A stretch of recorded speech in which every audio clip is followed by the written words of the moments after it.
todo mundo louco, oba, tá todo mundo louco, oba, tá todo mundo louco, oba, tá todo mundo louco, oba, tá todo mundo louco, oba, tá todo mundo louco, oba, dig-dig-dig-dig-dig, dig-dig-dig-dig-dig. Meus caros nobres do YouTube, a todos vocês uma boa tarde, nesta tarde de primeiro dia da semana, é o nominado de domingos. E sabemos que nós vivemos em um mundo de tantas guerras, de tantos conflitos, de tantos desnorteios, de tantas crises e mais crises. De todos os lados existem crises. É a chamada crise da fé, ou porque crise da crença religiosa, crise fanática, crise não dominada pelo impulso coletivo de uma demência mental, de um retardo mental. E nós vivemos sempre combatendo essas crises, esses comportamentos, mas o mundo já está acostumado com essas crises exagerada, exacerbada, descontrolada, aonde perderam o controle. Quando você, qualquer um de nós, vamos numa fonte, o chamado poço artesiano, aonde lá você vai pegar água de uma fundura de 25, 30 metros, e você vai com a mão no engenho puxar aquele balde de água naquela corda, ou até por um fio de um cabo de aço. E quando você perde o contato, justamente na hora que o balde já está chegando à boca do poço artesiano para você pegar, e você perde o controle do engenho e desce. Assim estão as pessoas com um descontrole emocional, um desequilíbrio emocional, uma paixão doentia, exacerbada. Quando eu falo doentia, não é doente que afeta o corpo, não. Quando eu falo doentia, fraca, entendeu? Desencontrada consigo próprio, em uma dissociação com a razão. Quer dizer, divorciada da razão. São crises exageradas, totalmente descontroladas. E a gente observa assim nos cultos, em outros lugares, tanta babaquice, tanta meninice, tanta infantilidade, tanto despreparo. As pessoas andam com a cabeça assim, a 1000 por milésimo de segundo, sem ter mais o que controlar. Já está dominada, alienada, dominada pelo alienismo, no caso alienador, aqueles que alienam pessoas assim a ver este mundo nojento, tão nauseante, de um tédio desgastado praticamente. Infelizmente, cada um abraça aquilo que melhor lhe apetece.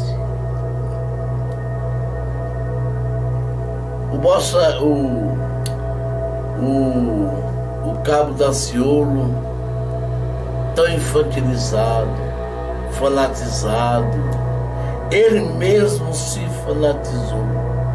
É por isso que todo lado religioso tem que haver psicólogos, mas psicólogo que se define ao preparar aquele neófito, aquele catequizado a se comportar de maneira social, agradável, que não provoca a ira das pessoas.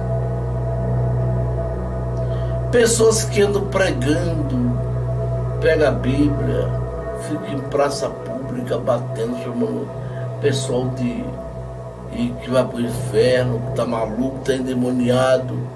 Isso aí é uma excitação, é uma síntese, é uma afronta, é uma provocação à ira da pessoa. A pessoa começa a tomar nojo.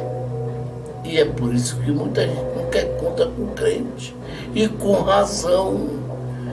Eu assino embaixo.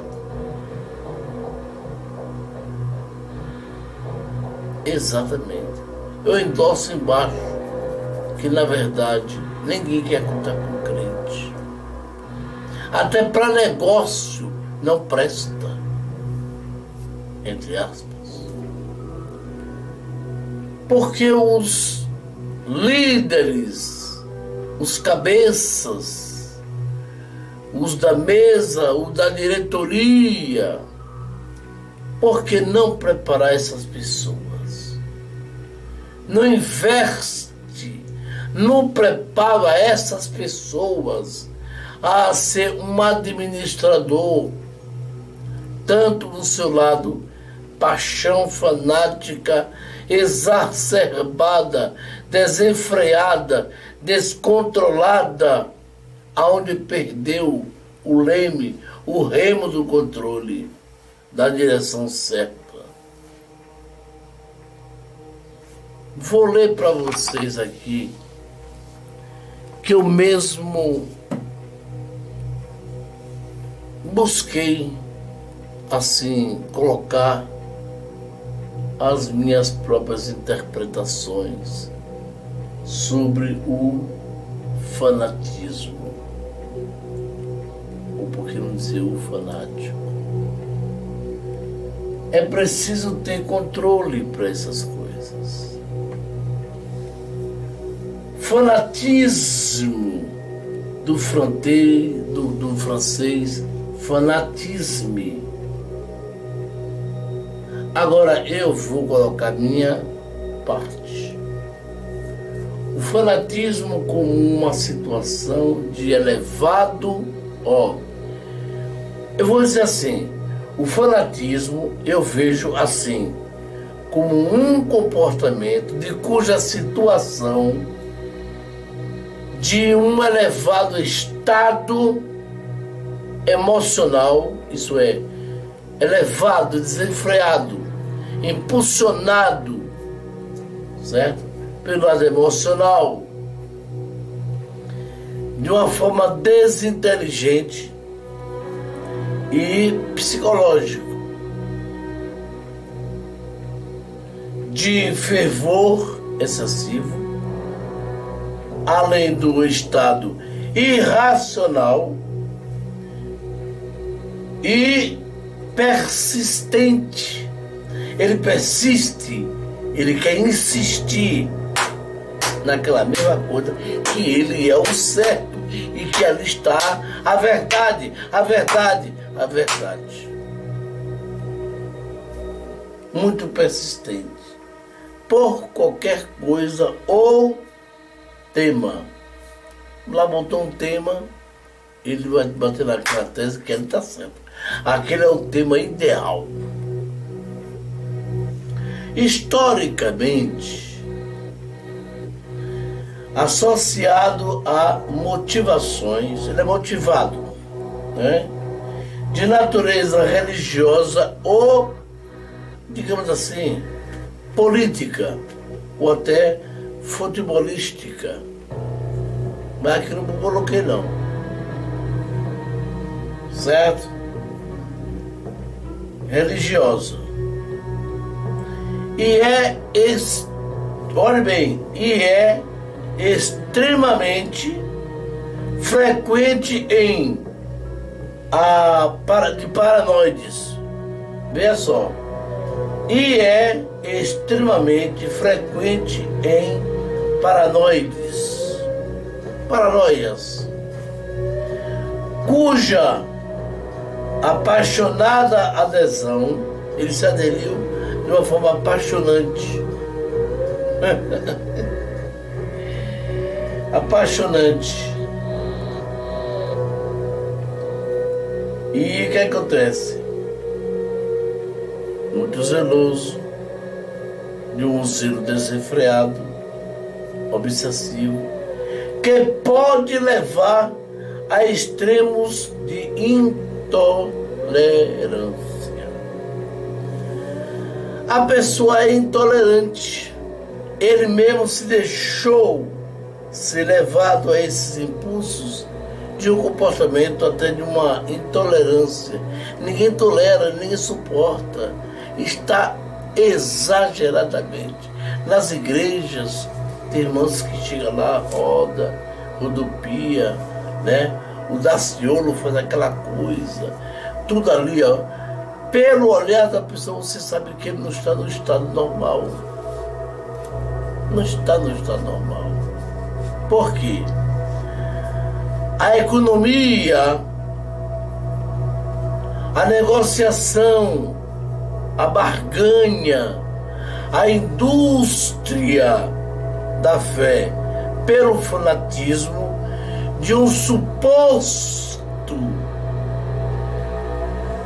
real, que é o que eles pregam, o Jesus, o Cristo, o Espírito Santo, Deus Consolador, e um Deus Pai, é um suposto real, da qual não deve ser o fanático na seu lado de fanatismo, de um fantasma. Outros começam até, bom seria se aquelas mulheres ali, uma morena bonita, tivesse com aquele fogo todo em cima de uma chibata masculina. Me perdoe a franqueza. Essas pessoas assim, me desculpe, tá? Parece que eu falei uma coisa do outro mundo, né? Como que coisas que vocês que estão aí assistindo não conhecem. Pior no cinema, pior nas praias, que as mulheres andam quase que nuas, mostrando os cabelos, né, do reto e da genitália feminina, os homens. As mulheres chegam, botam aquele fio dental, quando você abaixa para botar a toalha, vê lá o reguinho do furigolino, do furico. Rapaz, é uma hipocrisia desgraçada. Entendeu? É pela política, o pessoal. Bolsonaro! Haddad!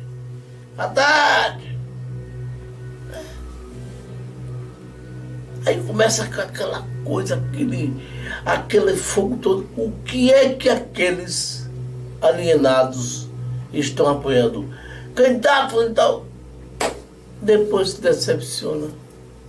Apoiaram tanto Lula tanto, apoiaram tantos candidatos aí a senador, deputado federal, estadual, prefeito, e depois a bomba explode.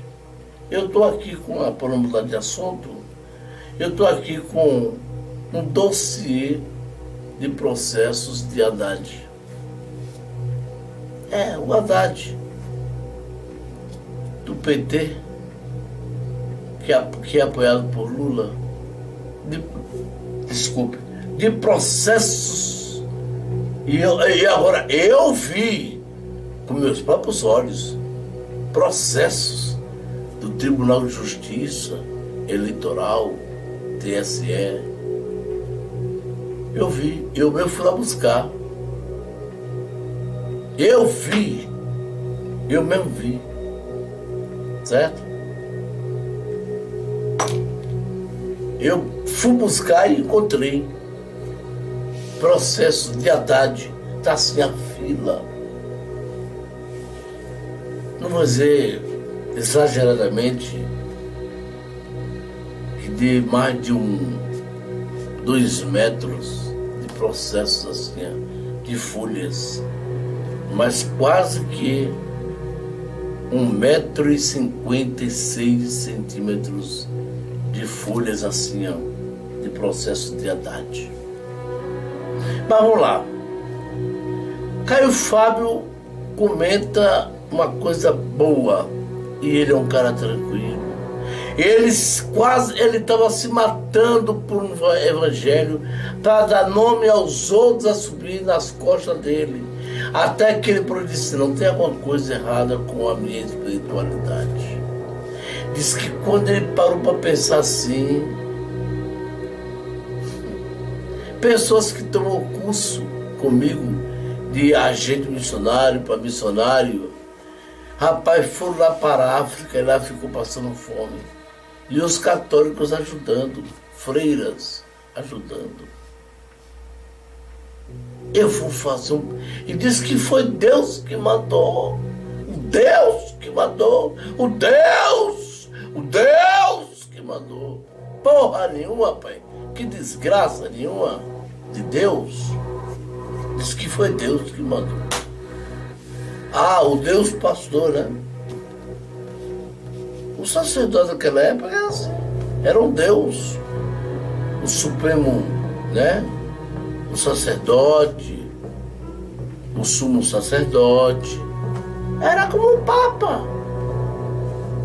da Igreja Católica, como um padre da Igreja Católica. Aí disse que foi Deus que mandou. Mas tanta babaquice.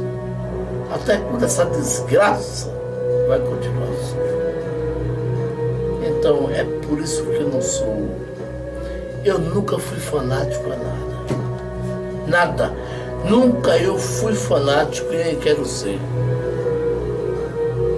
Eu sou fã de mulher. Eu estou até precisando de uma mulher.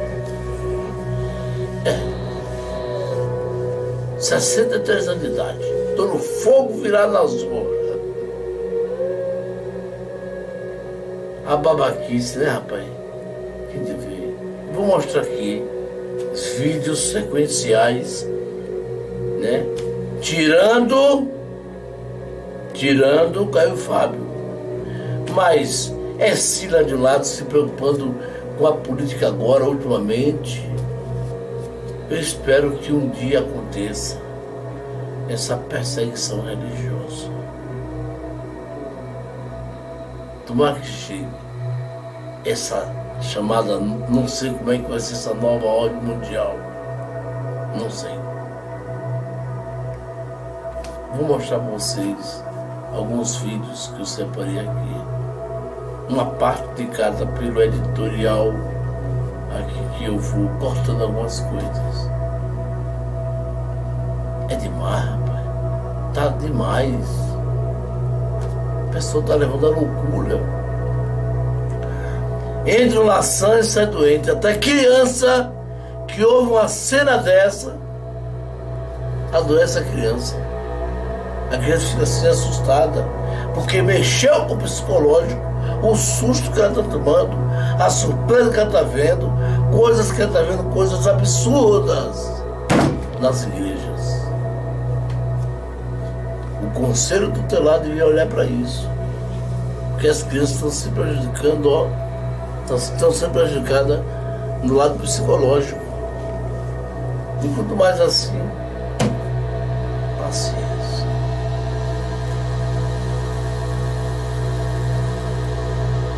Ok, gente? Sucesso para vocês. Um abraço. Para vocês todos. Alguém gravar vídeo cheio de ódio, alguém gravar vídeo incitando ao ódio, falando da necessidade de destruir a dignidade humana, de incitar a violência e ao mesmo tempo posar de defensor dos preceitos evangélicos. Ou seja, eu uso o evangelho e uso a vida de Jesus, a quem eu digo seguir, para defender a violência, a tortura, a pena de morte e a destruição das pessoas. Adapto Deus ao meu universo moral. E aí o Deus customizado tem seu aspecto mais trágico. Faço Jesus defender a pena de morte, sendo que ele sofreu a pena de morte. Defendo a tortura em nome do bem, quando o supremo bem foi torturado. E excluo pessoas que não mereceriam a misericórdia ou a compaixão em nome do Deus da misericórdia e da compaixão. Será que essas pessoas que eu estou chamando, entre aspas, homens de bem, leram o mesmo evangelho que eu li? É a eliminação da culpa provocada por alguns religiosos e por alguns discursos religiosos que torna esse tipo de religioso problemático, sem generalizar. Porque perseguir, matar e fazer discurso de ódio em nome de Deus é a suprema elaboração do mal. Se tratou e parece que outro piloto já está fora da corrida. São todos horríveis, umas pústulas. Tomarem que todos quebrem e ninguém chegue ao Planalto. Pela honra e glória de nosso Senhor, estamos indo bem. Vamos chegar em Brasília. Glória a Deus!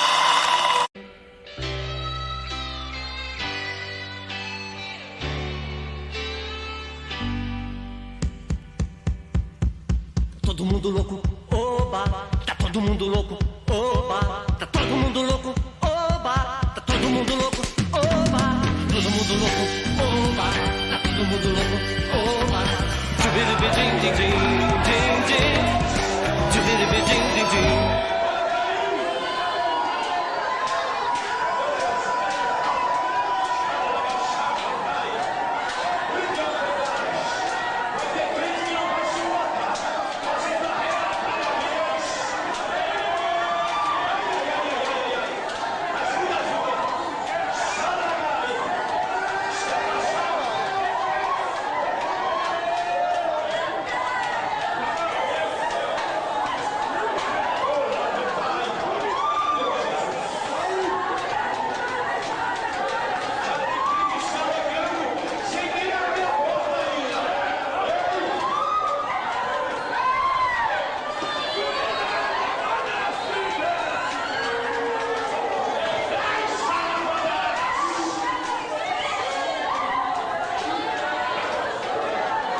Malafaia! Você viu o que o candidato aí falou de você?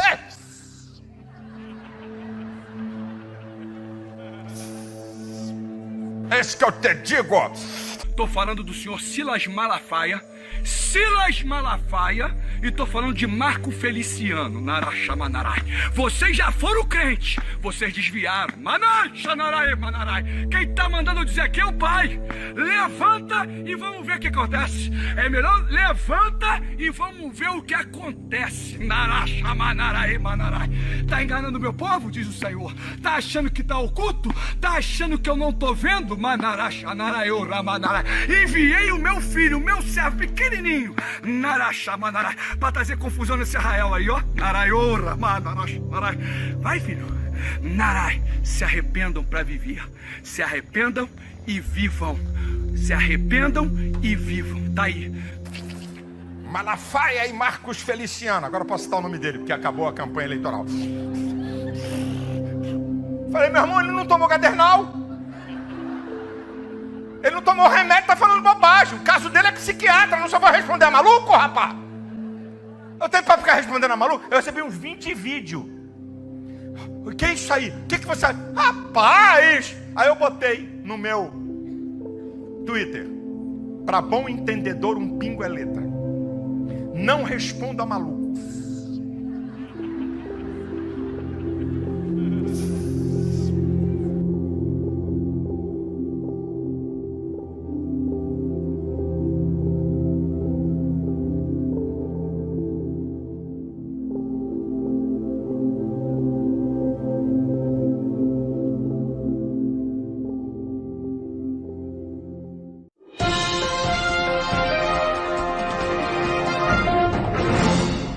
Convertido ao cristianismo, no início dos anos de 1970, ele trilhou o caminho da distinção pública e foi transformado em celebridade evangélica internacional em menos de 10 anos. Ele já foi tratado pela mídia como o grande popstar presbiteriano brasileiro.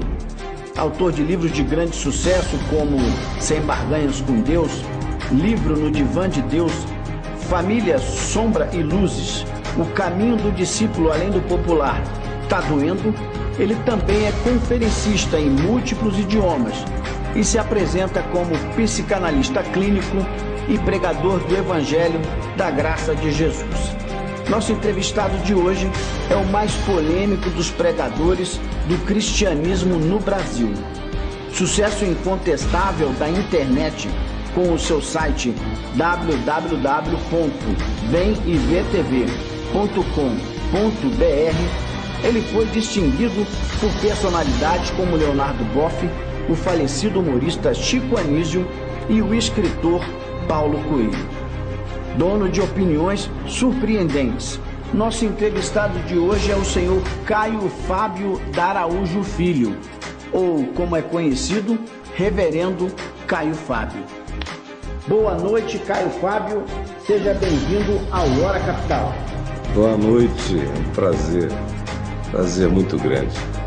Pastor Caio Fábio, é irresponsável o trocadilho segundo o qual se pode afirmar que as pequenas igrejas no Brasil são grandes negócios? Não, eu diria só que ele é excessivamente generalista. Porque os grandes negócios, de fato, não estão nas pequeninas igrejas, mas nas grandes igrejas. De fato, são grandes igrejas, grandes negócios. Aí fica mais adequado. Embora também é preciso reconhecer que entre as pequenas igrejas, infelizmente, a maioria hoje em dia são grandes negócios para as pessoas que se servem delas. Mas não são os grandes negócios da religião, porque aí já acontece numa operação e num nível muito mais elevado de grupos organizados na perspectiva industrial da exploração da fé e das crenças e, sobretudo, da ignorância humana. Então, simplificando, é isto. Caio, por que é que um país como o Brasil a fé prospera como uma indústria gerando patrimônio? Qual é a matéria-prima desse processo? A ignorância. A ignorância vem em primeiro lugar. e tem o amparo, tem o fomento da presença do misticismo na cultura nacional. Além do misticismo cultural, que é inegável, tem também o espírito mágico, macunaímnico do brasileiro.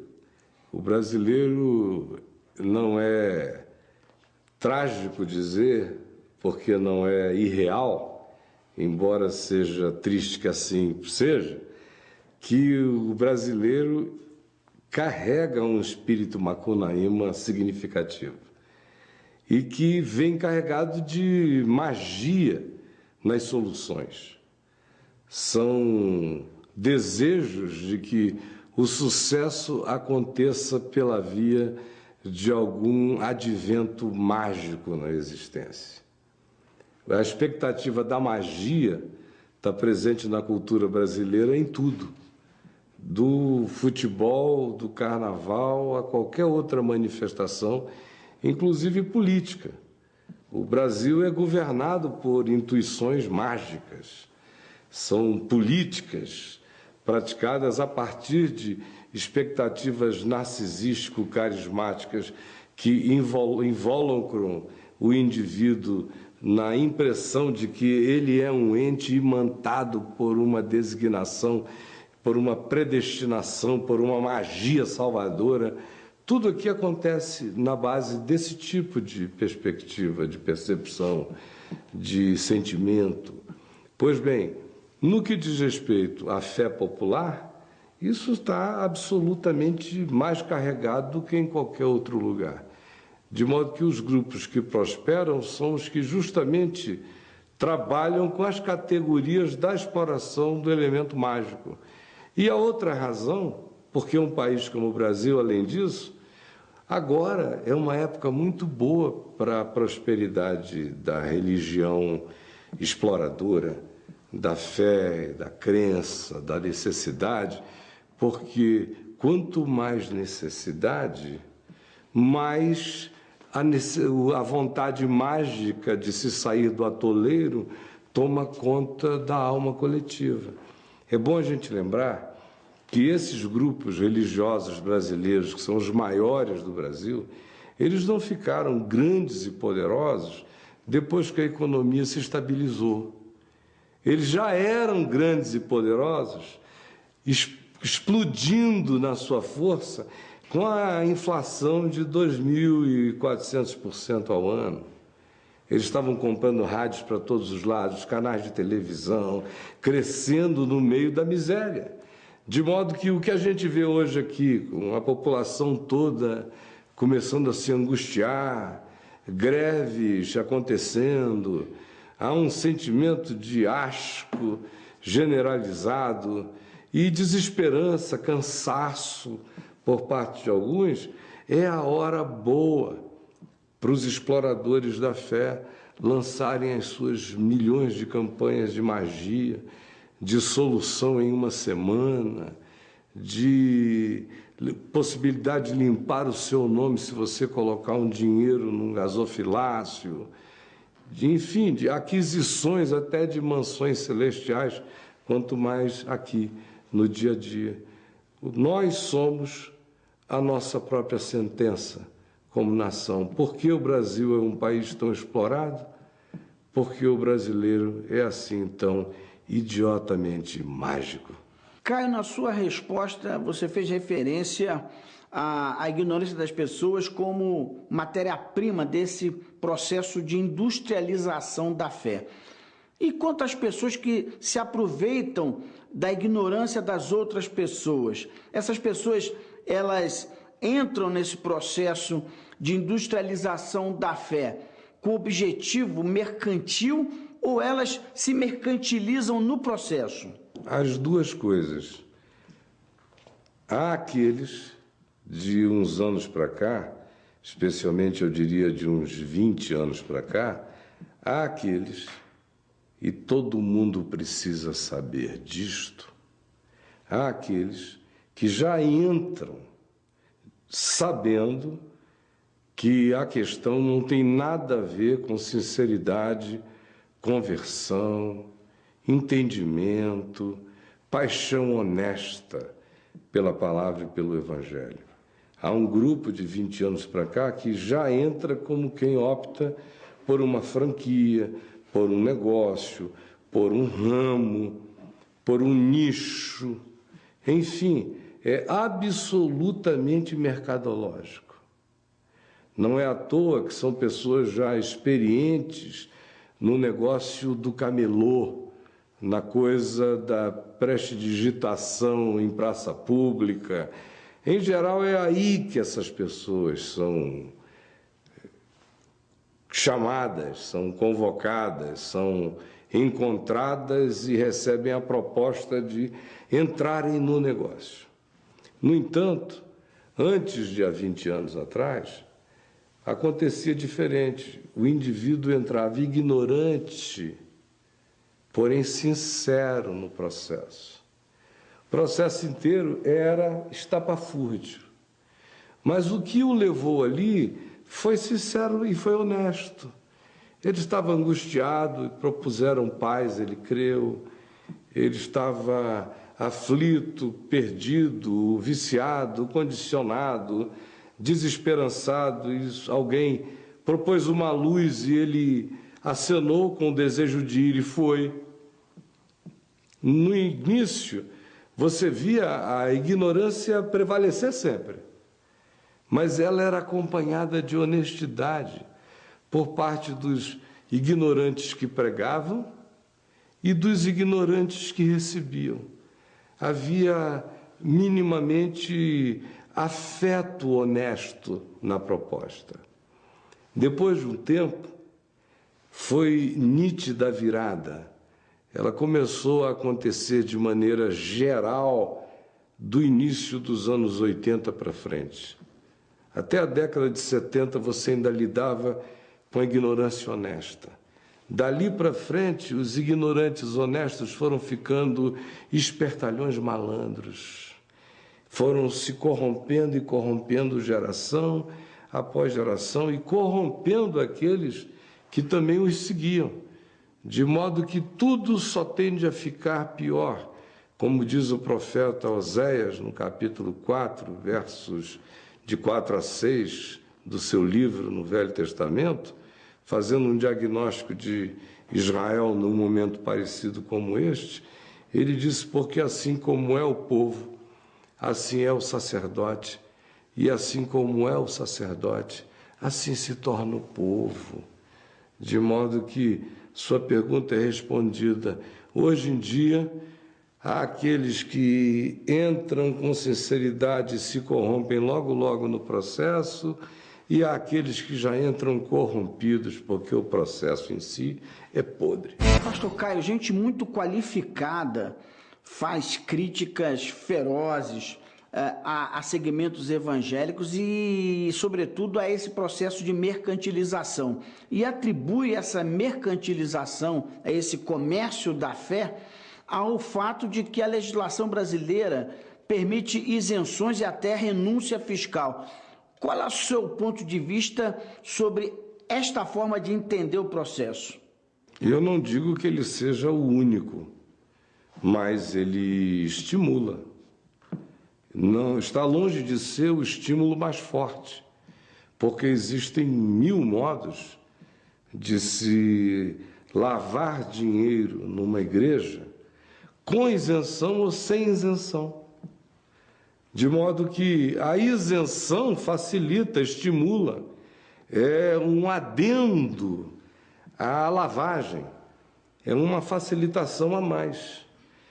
Existem grupos sinceros, honestos, que são, infelizmente, hoje em dia já poucos, que no passado, quando se criou, ou as isenções foram propostas e, enfim, legisladas desse modo, é porque, em geral, se estava lidando com grupos de filantropia, de misericórdia, de assistência à necessidade humana. Foi por essa razão. Mas isso passou. Esse tempo acabou faz muito tempo, infelizmente. Então, por exemplo, olha que todo mundo me conhece a vida inteira. conhecem as minhas posições. Alguém se aproximar de mim e fazer uma proposta do tipo lave dinheiro para mim, o cara tem que ter uma ousadia extraordinária. Mas eu, com todas as minhas opiniões publicadas a vida inteira desde sempre, com meu modo manifesto, de forma franca, de certa forma, espanto esse tipo de aproximação da minha vida, graças a Deus, a existência inteira. Já fui objeto de propostas do tipo, olha, fique aqui com a gente nos Estados Unidos, nós vamos colocar o senhor num templo para 3.000 pessoas que nós compramos aqui em Boynton Beach, com estacionamento para centenas de carros. Vamos colocar o senhor em rede nacional de televisão da costa leste a oeste, no país inteiro. A única coisa que a gente quer é que o senhor lave um dinheiro para nós, o senhor fica com 30%, devolve o resto. Foi nos Estados Unidos da América, onde a fiscalização é muito mais séria. E você veja a cara de pau. Neste país, a mesma coisa já me aconteceu algumas 6, 5, talvez 7 vezes. Nesse nível de explicitude, de insinuações, toda hora. Agora, imagine o que está acontecendo por aí. Aqui mesmo, nesta cidade, de onde eu falo agora, neste momento, eu sei de pessoas que são riquíssimas e que têm igrejas, 15 igrejas, 20 igrejas, 22, 25, só para esta finalidade. São lavanderias. A isenção é uma contribuição a essa factualidade, apenas isso. Pastor Caio, até pela existência desse tipo de comportamento comercial relacionado à fé, muita gente não acredita em Deus e nega mesmo a sua existência. E quase sempre o argumento é de que Deus não existe, porque, afinal de contas, tem tanta guerra, não é? Temos aqui a desgraça humana dos refugiados na Europa. O que você diria para essas pessoas que não acreditam na existência de Deus? Não, em primeiro lugar, eu quero concordar com a afirmação da pessoa acerca do fato, e é bom que você faça a distinção sobre isto, acerca do fato de que Deus não existe. Eu realmente creio que Deus não existe. Quem existe sou eu. Eu existo. Deus não existe. Existe o universo. Existem os multiversos. Existe tudo o que pode ser verificável. E existe o existente transverificável, mas que faz parte, no mínimo, de uma equação matemática que fecha. Boa parte das coisas que a gente veio a descobrir, antes de descobri-las, nós as matematizamos de maneira exata, de tal modo que as encontramos, porque elas eram existentes como possibilidade. Mas Deus não é existente como possibilidade. Deus é impossível. Deus não é possível. O possível é o existente. O impossível é inexistente. Por isso, o que existe é o material com o qual a ciência trabalha. Por exemplo, a física. Ela só pode ser ciência se ela trabalhar com aquilo que possa, enfim, para além de uma teoria, ser materializável, como o bóson de Higgs, que existiu como uma possibilidade teórica há muito tempo, só encontrou seu caminho de verificabilidade e factualidade há muito pouco tempo atrás. No entanto, o bóson de Higgs existe. Deus não. Deus nunca será provado. Porque o Deus provado é coisa. O Deus provado é um ente. O Deus provado é uma criatura. O Deus provado é uma finitude. O Deus provado é verificável. A verificabilidade de qualquer coisa a torna objetica. Se é objeto, é existente. Se é existente, não é Deus, porque para ser Deus tem que ser. Não pode existir. O que existe é o que dele procede. Ele é. Mas ele nunca foi visto e nunca será visto. Isso está afirmado na Escritura. Ele é aquele a quem nunca ninguém jamais viu e nem verá. Agora, a razão pela qual algumas pessoas não creem e que supostamente se estriba em algumas alegações desse tipo que você aventou, em geral calamidades, especialmente como você ilustrou, duas delas, e duas que têm a ver exclusivamente com o que existe, não com aquele que é e não existe, que é Deus. Guerras. Onde foi que você viu Deus sair à guerra? Eu vou à guerra. Nós vamos à guerra. Nossas guerras são produzidas pelos nossos tesões, pelas nossas taras, pelas nossas volúpias, pelos nossos desejos, pelas nossas compulsões, pela nossa vontade onipotente, ou pelo desejo caprichoso do poder. Por essa razão que a gente vai às guerras, que os homens guerreiam. A fome ou os campos de refugiados são produções humanas. A natureza tem sido pródiga, a natureza sempre é farta. A natureza sempre vence. A natureza sempre floresce. A natureza sempre frutifica. A natureza sempre se resolve. A natureza é sempre cheia de abundante graça e soluções. Nós é que somos os interventores. Nós é que cortamos o fluxo. Nós é que pomos o garrote. Nós é que estrangulamos a vida. Nós é que somos os invasores alienígenas perversos. Nós é que criamos os aparatos. Nós é que desenvolvemos a inteligência para depois aplicá-la no controle, na manipulação, na indução, na guerra, que produz fome, que produz morte. E depois perguntamos, por quê, ó Deus? Vá se danar. Mas e Jesus Cristo? Jesus Cristo existiu efetivamente, veio por ordem de Deus para trazer o que efetivamente para a humanidade?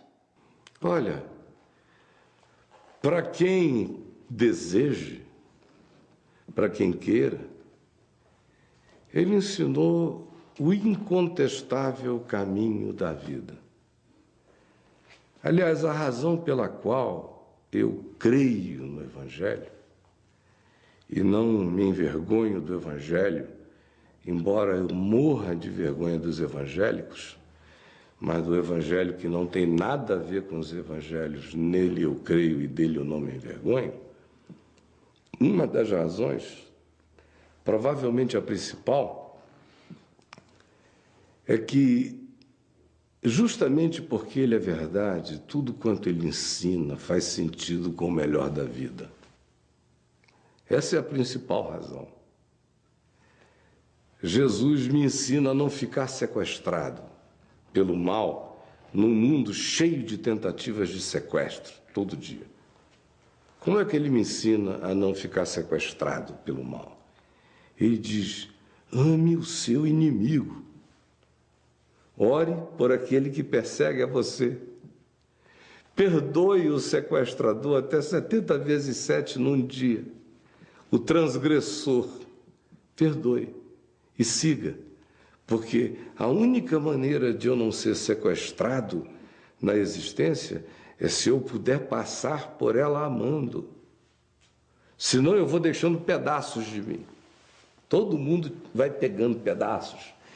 São muitas propostas de briga, são muitas guerras, são muitas mãos puxando, é muito puxavanco, é muito desvio do caminho para lá, para cá, é muita provocação que faz a gente parar, faz a gente esquecer de para onde estava indo, só porque um maluco interveio no fluxo suave e sereno do nosso desejo de paz, e a gente permitiu a entrada do louco como sócio da nossa existência. Por quê?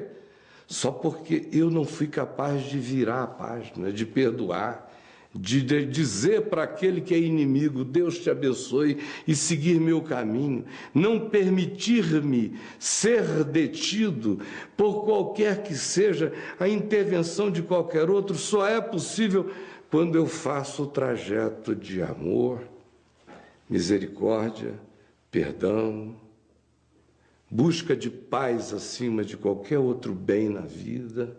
É quando o meu caminho não é desviado, eu sigo o fluxo da minha vida.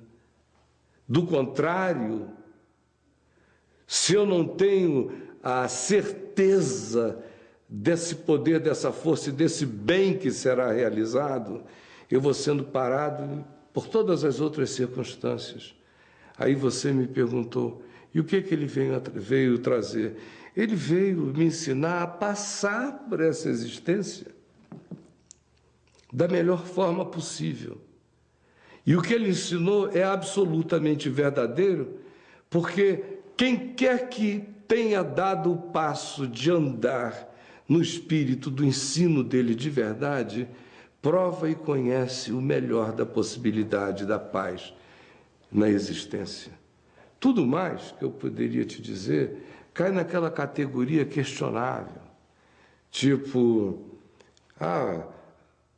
se você estivesse perguntando a alguém com fixações teológicas e apologéticas de defesa da fé aqui, a primeira resposta é: a historicidade da ressurreição de Jesus me prova que o que ele veio fazer neste mundo era verdadeiro, porque ninguém antes ressuscitou, e a ressurreição dele foi historicamente um fato absolutamente abalador de estruturas e de consciências, e não eram pessoas mentirosas, e não foi uma alucinação coletiva, e foi um evento testemunhado por centenas de pessoas durante 40 dias. Ele era capaz de se oferecer a palpabilidade, a tangibilidade, a conversa, a ingestão de alimentos enquanto ele atravessava paredes. Mas não. Eu sei que o que Jesus ensinou é verdade, porque quando eu pratico, é verdade. É por isto. É fato que o cristianismo não chegou para todas as pessoas. A confissão na fé cristã não é uma unanimidade. Mas é fato que muita gente deixa de buscar a fé cristã em razão de tabus excludentes. E entre esses tabus que excluem pessoas, destaca-se a questão da dificuldade de segmentos cristãos com o homossexualismo, com a homossexualidade. Isso em pleno século XXI, até mesmo o Papa Católico, o Papa Francisco, já deu sinais de que admite a tese da união de pessoas do mesmo sexo. E na contramão da história, ainda a resistência de segmentos evangélicos, como, por exemplo, na palavra de pastores como o Silas Malafaia, que faz uma crítica violenta, agressiva contra o homossexualismo e a homossexualidade. Porque ainda existe essa resistência de segmentos evangélicos ao homossexualismo e à homossexualidade? Porque ele é uma pessoa religiosa, que representa um segmento religiosíssimo, uma espécie de ISIS cristão, evangélico, pentecostal, daquele tipo de linha, daquele tipo que no mundo islâmico geraria um Hamas, geraria um Hezbollah, geraria um Talibã. Do lado de cada terra gera malafaíce. Outra coisa é que, antes de tudo, eu gostaria de distinguir a diferença entre homossexualismo e homossexualidade.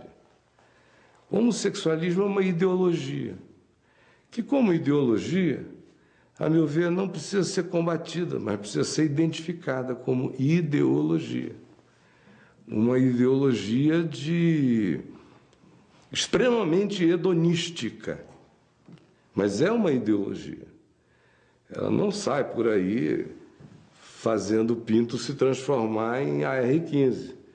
Não carrega esse nível de periculosidade, exceto em outros níveis, quando se promiscui, quando se descuida, quando contamina pessoas de maneira, às vezes, até voluntária e deliberada, como ultimamente a gente tem sabido que tem acontecido muito. Mas o homossexualismo é uma coisa, é movimento, se organiza, tem logotipo, faz marcha, advoga uma causa, quase que gostaria de converter o mundo inteiro neles próprios. Seria extremamente feliz se o mundo inteiro se transformasse no que eles são, gostam e praticam, de modo que, como todo ismo, o homossexualismo carrega uma espécie de fanatismo religioso na vivência dele. Já a homossexualidade é uma condição que toma conta de uma quantidade enorme, um percentual significativo da população. Historicamente falando, sempre girou em torno de 8% a 10%. Em tempos de moda como o nosso, aumenta um pouco mais, porque aí tem gente que entra na onda por causa do homossexualismo, não por causa da homossexualidade, que é uma condição. De modo que essas duas coisas precisam ser distintas. A terceira coisa que se tem que falar é que a razão pela qual um cara que você fez ser exemplificado nas posições do Silas Malafaia, que representa um contingente extremamente maior de pessoas com a mesma cabeça, com a mesma atitude, é porque eles leem a Bíblia da loucura. A Bíblia é uma entrada de milhões de insights que podem ser de qualquer natureza. A Bíblia é a mãe de todas as grandes heresias ocidentais e orientais. Foi a Bíblia. A Bíblia foi inspiração para o Alcorão. A Bíblia foi inspiração para tudo que você queira, para o mormonismo. O Jim Jones estava nas Guianas por causa da Bíblia. As cruzadas aconteceram por causa da Bíblia. O Ocidente, com todas as loucuras, todas as formas de obscurantismo ocidental, aconteceram a partir de visões da Bíblia.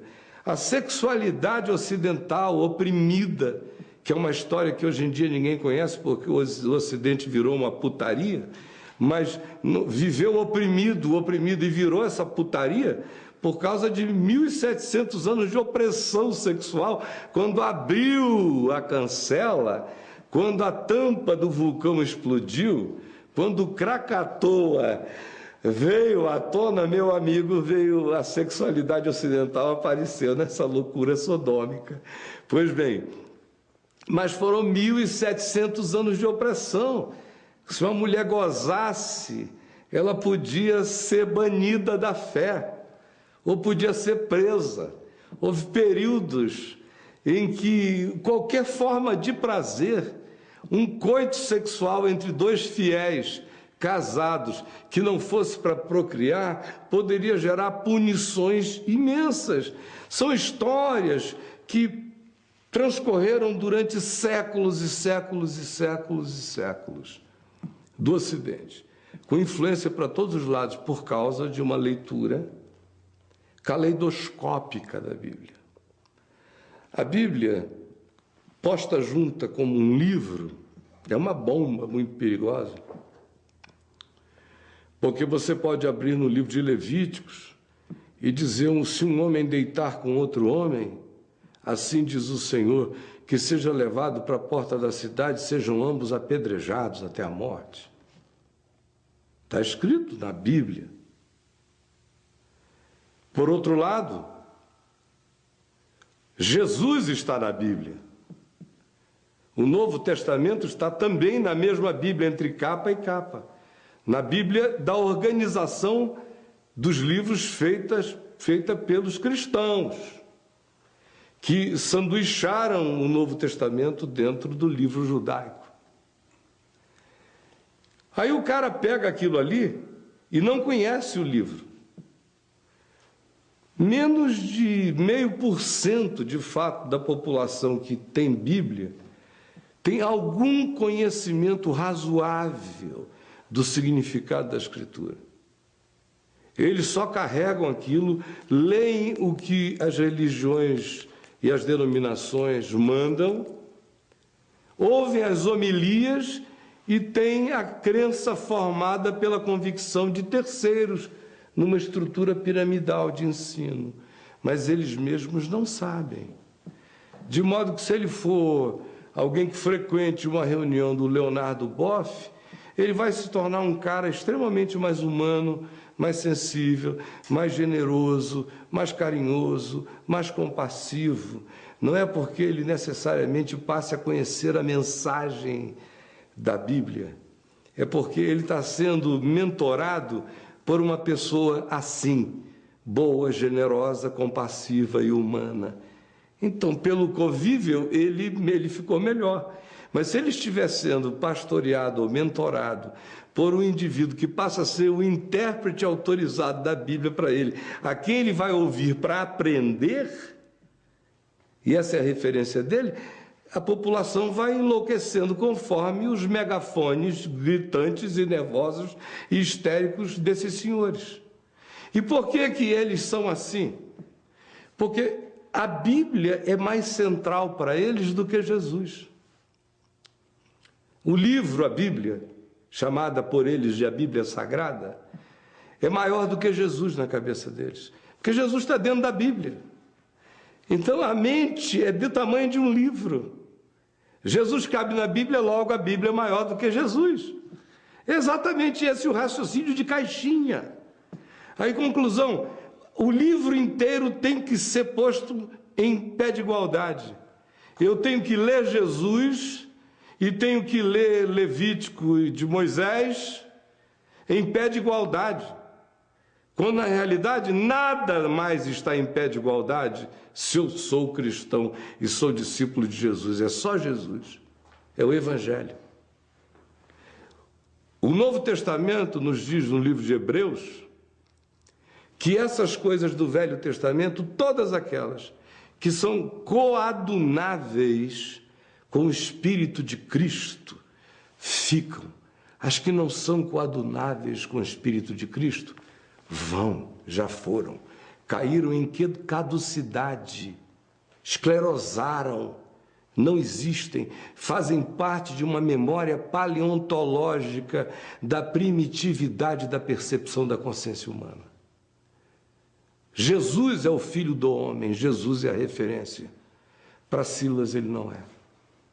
Porque a partir de Jesus você não consegue tratar ninguém do jeito que o Silas trata os homossexuais. A partir de Jesus não dá para você discriminar ser humano nenhum. Só dá para fazer discriminação sem Jesus. Com Moisés dá. Com o Velho Testamento dá. Com Jesus não dá.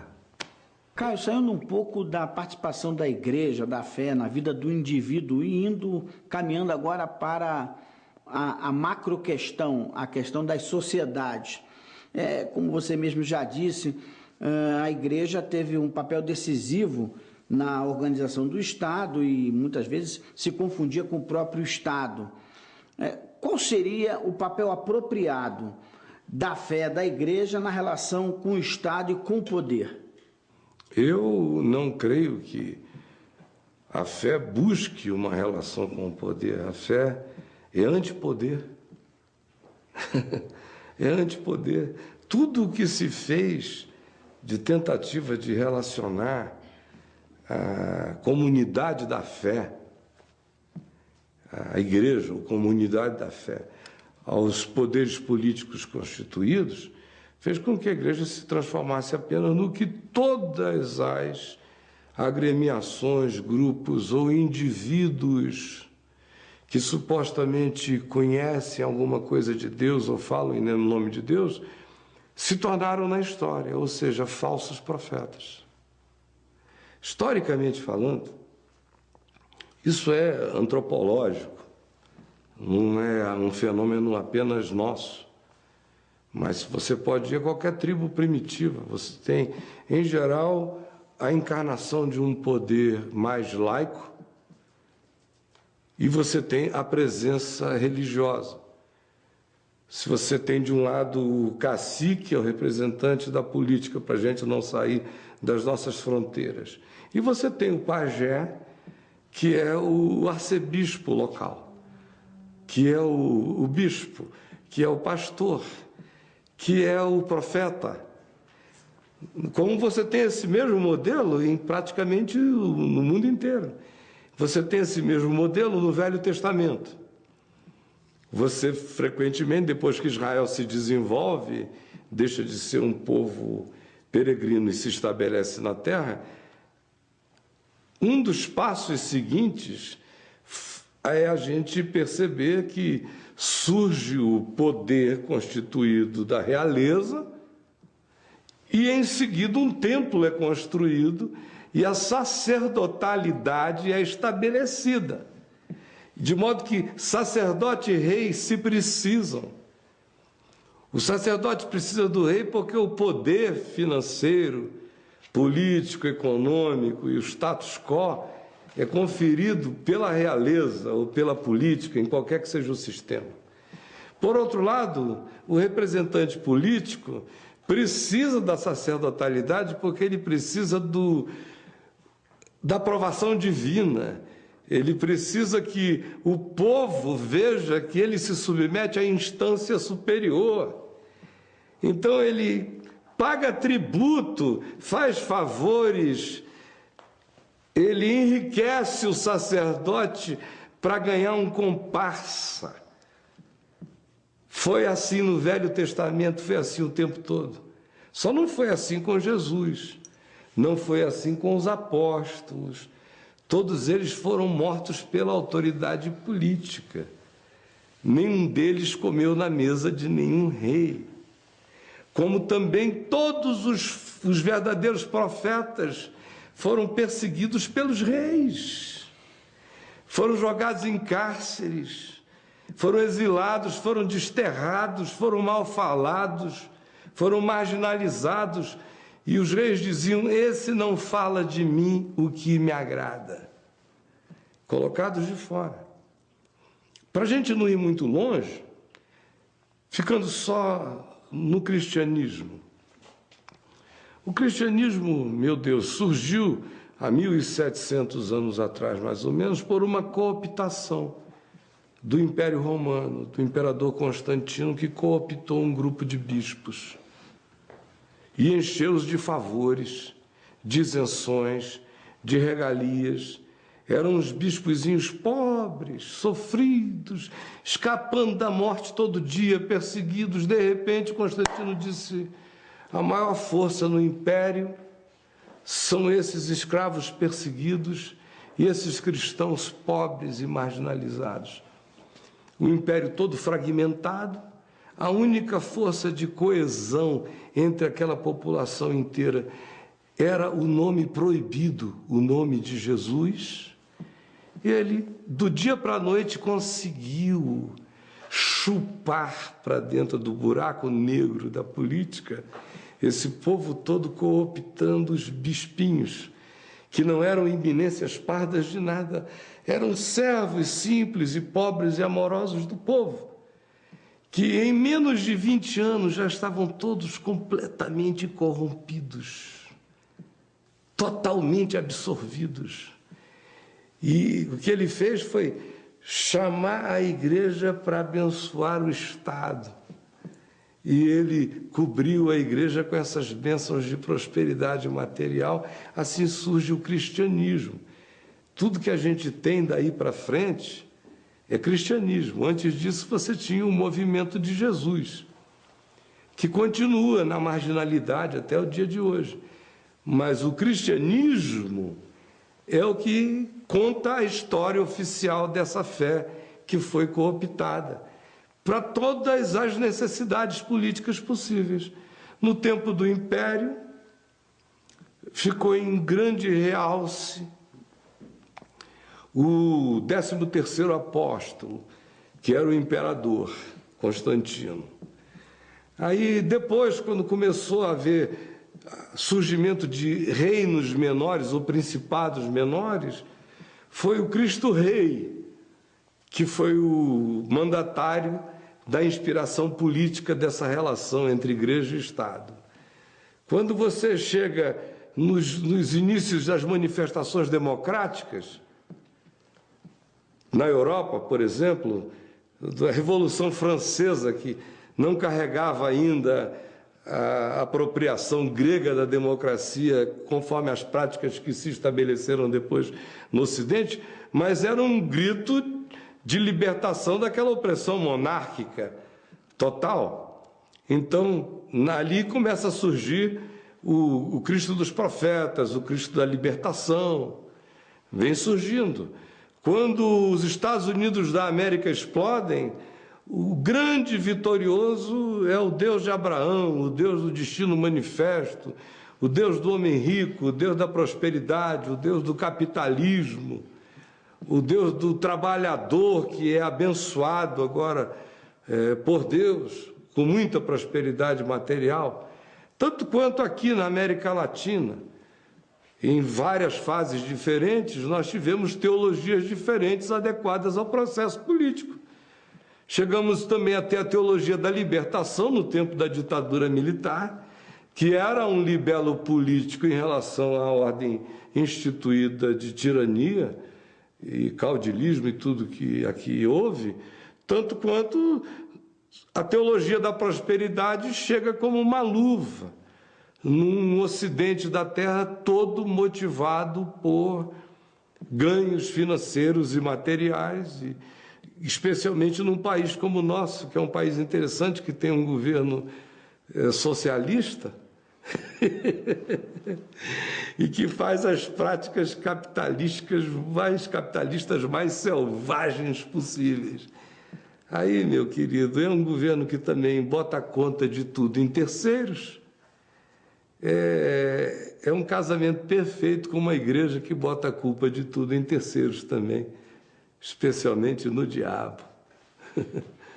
Para finalizar, para concluir essa entrevista, a gente lembra que Caio Fábio nunca foi um nome que passou em branco na vida brasileira. Ele sempre teve o seu nome relacionado a importantes eventos, a importantes acontecimentos da vida brasileira. E existem várias versões sobre o Caio Fábio. E a gente quer aproveitar a presença do próprio pastor Caio Fábio aqui em nossos estúdios para perguntar: quem é Caio Fábio? Eu sou um indivíduo que tem convicção que nasci com o propósito de pregar o Evangelho na terra. Eu não tenho a menor dúvida disso.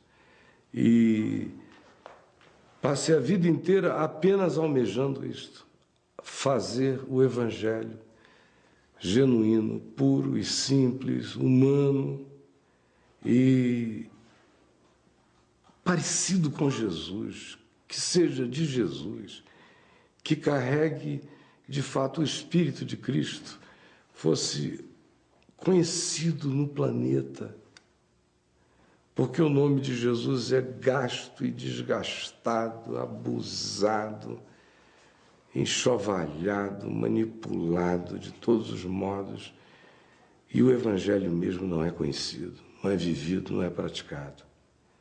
Eu passei a minha vida inteira com este desejo, essa uma obsessão missional de uma existência toda. E a única ocasião em que eu me desviei desse caminho, isso aconteceu sutilmente na década de 90.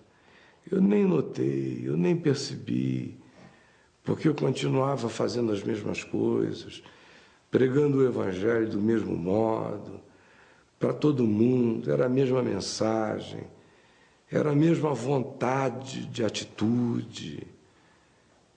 E eu nem percebi que devagar o coração foi entortando.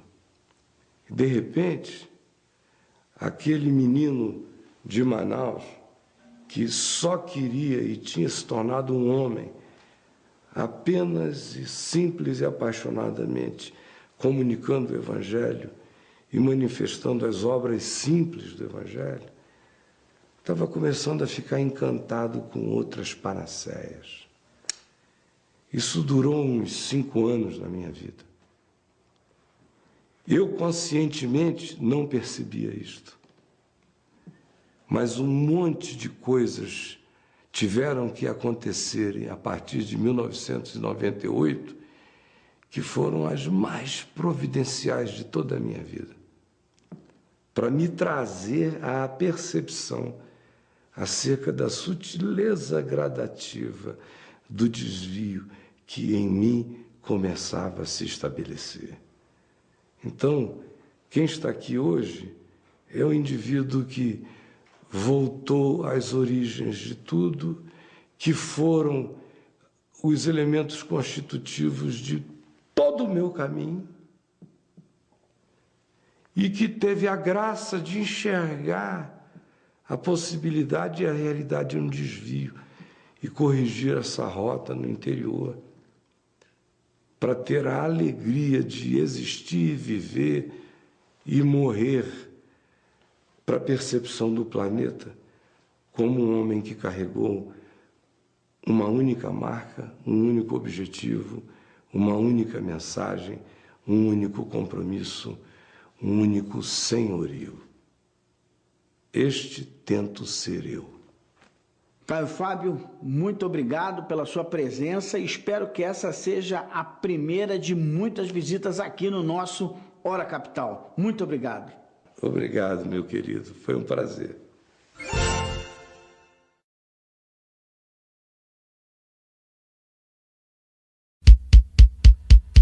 Tá todo mundo louco, oba! Tá todo mundo louco, oba! Tá todo mundo louco, oba! Tá todo mundo louco, oba! Tá todo mundo louco, oba! Tá todo mundo louco.